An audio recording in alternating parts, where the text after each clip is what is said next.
No, no, no, no. Grabe si Robin Padilla. Kung naka 116k views yun kay Robin Padilla, panoorin po natin. Kung sabi niya, hanggat may baha, may buhaya. Tingnan yung mukha ni Tito Soto. Tandaan po natin, hanggat may baha, may buhaya. Maraming salamat po, Ginoong Pangulo.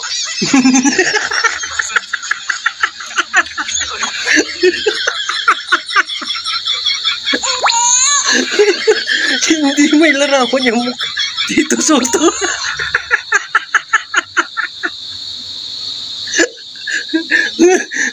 Sabi niya Senador Rodante Marco, idol na rin kita. Pero ito, magseryoso tayo kasi itong sikat sa TikTok eh. Napanood ko isang grupo may nagsalita, rally yun, rally. Sabi ng babae, hindi ko alam kung sino yun, pero sikat sa TikTok. Sabi niya, pupunta ka sa kongreso, pupunta ka sa kamara para magsasalita. Tapos hindi naman ganun ang, hindi naman yun ang ini-interview, hindi naman ganun ang paraan ng pag-iimbestiga. Talagang napahiya yung mga politiko rito. Ipinagpapauna ko na po, hindi ko po kilala yung babae niyan kasi napanood ko lang sa TikTok. Kasama siya sa mga nag-rally. Ito po, panoorin po natin. Pupunta kami ng Kongreso para sa investigasyon sa flood control project. Ito po ay aking opinion, maaring mali at maaring tama. Pero sa perspective ng isang ordinaryong mamamayan, ang nakikita ko po ay hindi investigasyon. Ito po ay cover-up. At nakakalungkot, hindi lang ang flood control project ang naging patunay. Kaya ako nasasabi na sa pamahalaan ngayon, hindi na ito nagpa-function. Wala nang check and balance as far as I know.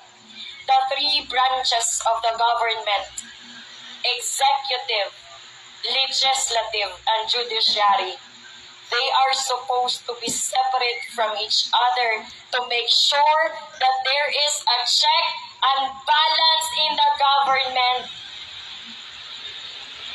General Browner, ang tanong ko po, sa tingin mo po ba ay may check and balance pa ang Pilipinas? Seriously, ano po ang sagot sa tanong ko? Kaming mga ordinaryong Pilipino, walang kapangyarihan, walang pera. Saan kami pupunta?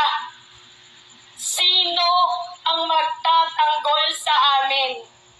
Kung mismong ang pamahalaan na inaasahan namin ang pumapaboy hindi lang sa kasalukuyan, ngunit pati sa aming mga kinabukasan.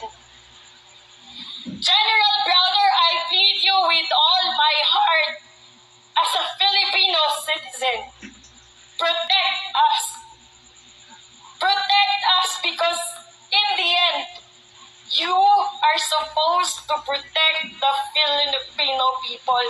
You are supposed to uphold the interest and the protection of the Filipino people. Wala kaming laban dahil wala kaming kapangyarihan. Pwede kami mag-rally sa araw-araw. Walang makikinig sa amin dahil wala nang ngipin ang batas ng Pilipinas. It is a personal opinion, and yes, I can be wrong, I can be right, but ito ay perspective ng ordinaryong Pilipino. Saan kami pupunta? Saan po kami? Sino po ang aming aasahan? Wala po kaming presidenteng maaasahan.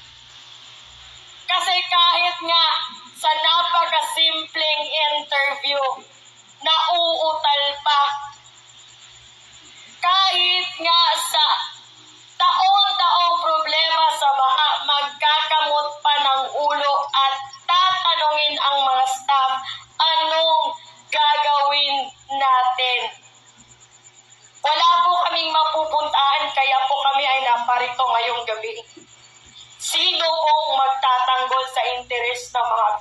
Partido.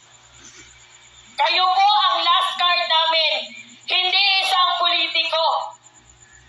Because you are supposed to protect the interest, the welfare of the Filipino people. Galangin po natin at siguraduhin po natin na may check and balance pa ang Pilipinas. Ayun, napakalinaw yung mga sinabi niya nung babaeng yun. Isa siya sa mga tagapagsalita sa mga nagrarally. Hindi ko alam kung personally, hindi ko kilala yun. Nakita ko lang sa YouTube. Pero may laman yung kanyang mga sinasabi patungkol sa mga nangyayari sa ating bansa. Kayo na po ang bahalang magbigay ng inyong opinion kung ano ang inyong masasabi sa video niyan. Maraming salamat po.